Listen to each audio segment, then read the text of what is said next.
In this video, we shall be discussing about isobaric process. Earlier, you would have studied that there are 4 types of thermodynamic processes, out of which 2 you have already studied, that is the isothermal and adiabatic process through the videos sent to you already. Today, we will be studying about the isobaric process and the isochoric process. The word baric means pressure. So isobaric means it is a thermodynamical process that takes place at constant pressure. Therefore, during an isobaric process, pressure will remain constant. Pressure is constant, and what are the other parameters that will change? Parameters like temperature, internal energy and volume will change. So we know that the equation for ideal gas, PV is equal to mu RT. Now in this equation, if we isolate V, then V will be equal to mu R by P into T. We are isolating V so that we will get all these terms as constant. You see, mu is a constant, R is a constant, P. In isobaric process, pressure P will also be a constant. So V is equal to mu R by P into T. So this expression now can be generalized as the volume during the isobaric process. The volume V will be directly proportional to the temperature T. That means if the temperature of the thermodynamic process increases, the volume also will increase. If the temperature decreases, correspondingly the volume will decrease. Which means that if we draw a graph between the temperature and the volume of this thermodynamic process, if you take temperature along the x-axis and volume along the y-axis, when temperature is 0, volume also will be 0, and when temperature increases, accordingly the volume will increase correspondingly. Further increase in temperature will correspondingly increase the volume. Still further increase in temperature will correspondingly increase the volume, because here the pressure is remaining constant. So like that, for every further increase in temperature, there will be a corresponding increase in the volume. So if you join these dots, you will get a straight line passing through the center, which means that volume is directly proportional to temperature. And again, furthermore, since this is a constant, this equation can also be written as the volume of the gas that is undergoing any thermodynamic process under constant pressure will therefore be directly proportional to the temperature. Supposing this Ti is the initial temperature and Vi is the initial volume, then they both will be proportional. And after some time, if the temperature is increased and if the final temperature is Tf and then the corresponding volume for that is Vf, that is the final volume, then they both will be proportional.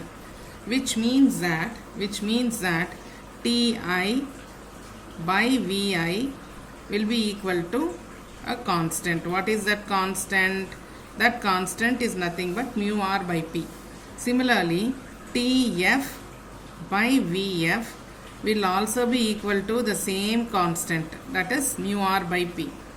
Okay. So when you compare these two equations, we can write that Ti by Vi, that is the temperature, initial temperature divided by the initial volume, will be equal to the ratio of final temperature and final volume.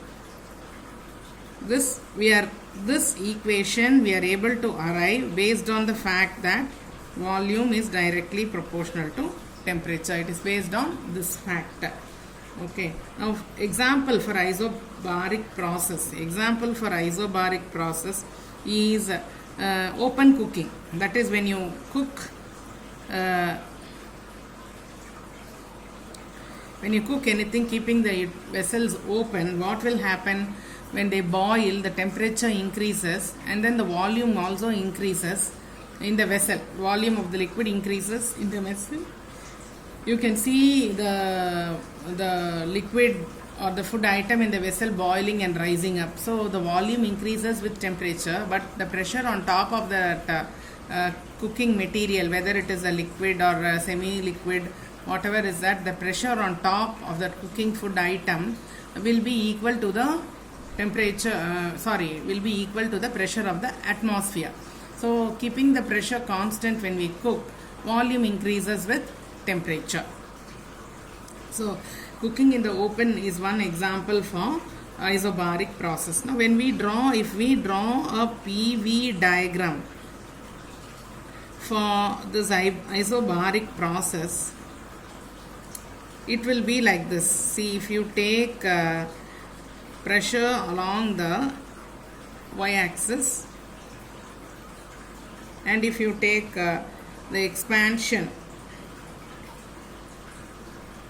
volume along the, if you take volume along the y-axis, now pressure is kept constant, isn't it? So if this is the pressure at which the thermodynamic system is initially, now as the temperature increases, what will happen? The volume will increase, but the pressure will remain the same. So as the temperature goes on increasing, the volume will increase.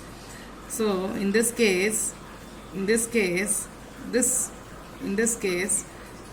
volume is increasing, pressure is remaining constant. So volume is moving along this direction. So this line here indicates the PV diagram for isobaric process. In this case, it is expansion. The volume increases, so the thermodynamic working substance will expand. In this case, expansion happens. Now this area underneath this line will give you the work done. This will give you actually the work done during the isobaric process.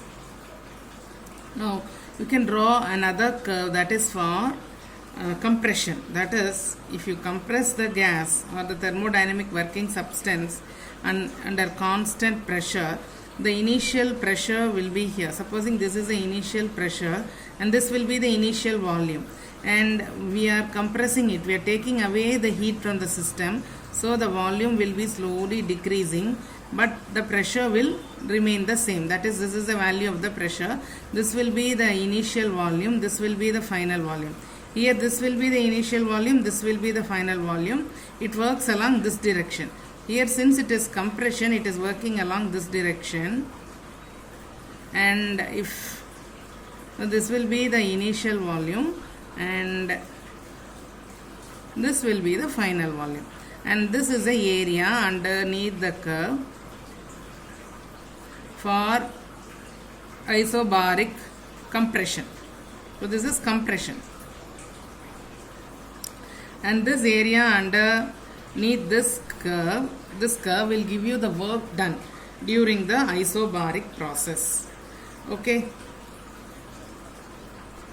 Now the work done during the isobaric process, W, will be equal to constant pressure into change in the volume, that is PdV. Work is done only in changing the volume.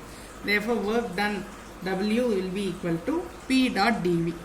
So work done will be equal to integral of the initial volume is Vi and final volume is Vf, P dot dV.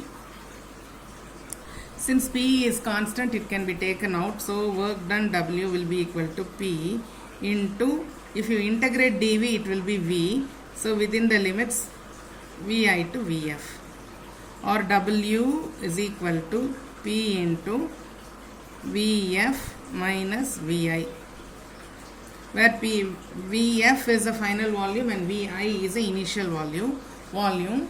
This can be written as work done during the isobaric process. W is equal to P delta V, where delta V is a change in volume from Vf to Vi. So this is the work done during the isobaric process. So if this delta V, if the value of delta V is positive, if the value of delta V is positive, then it indicates that work done is also positive. That means work is done by the gas. That is the working substance that we are making use of during the thermodynamic process. Now if delta V is negative, it indicates that work done is also negative. That means we are doing work on the gas. Okay, work is done on the gas. That is what it indicates. Now we know that V is equal to, from this equation I am writing, we know that V is equal to mu R by P into T, which means Vi, initial volume, will be equal to mu R by P into initial temperature Ti. Similarly, Vf will be equal to mu R by P into final temperature Tf. See, this equation and this equation we are deriving from this equation. This is general equation. V is equal to mu R by P into T. So, Vi will be equal to mu R by P into Ti. Vf will be equal to mu R by P into Tf. Okay. Now, if we substitute the value of Vi and Vf in this equation, in the place of Vf, we will be substituting this equation. In the place of Vi, we will be substituting this equation. Then, we will be getting the following equation. That is, W will be equal to P into, instead of Vf, I will write mu R by P into Tf minus, instead of Vi, I will write mu R by P into Ti. Now in this, mu R by P is constant, that can be taken outside. Therefore, W will be equal to, and this P is common for everybody, so that can be cancelled. So W will be equal to mu R is taken outside into Tf minus Ti. Now if I want to take Tf, the final temperature, also out of this equation, then it can be written as, it can be written like this, mu R. So if I am taking this Tf also as common outside, in the place of Tf I have put 1. So if you take it inside, it will be Tf. And if you multiply here, this Tf and this Tf will cancel, you will get Ti. So W is equal to work done during the isobaric process. W is equal to mu R Tf into 1 minus Ti by Tf. So this is the expression. Another expression that we have derived for work done during isobaric process. Now, how will the equation, that is first law of thermodynamic equation states that according to the first law of thermodynamics, delta U, that is the change in the internal energy of the system, will be equal to Q minus W. Now, here W is equal to P delta V. So, delta U is equal to Q minus P delta V will be the first law of thermodynamics equation for an isobaric process. Hope you all understood this isobaric process. Thank you.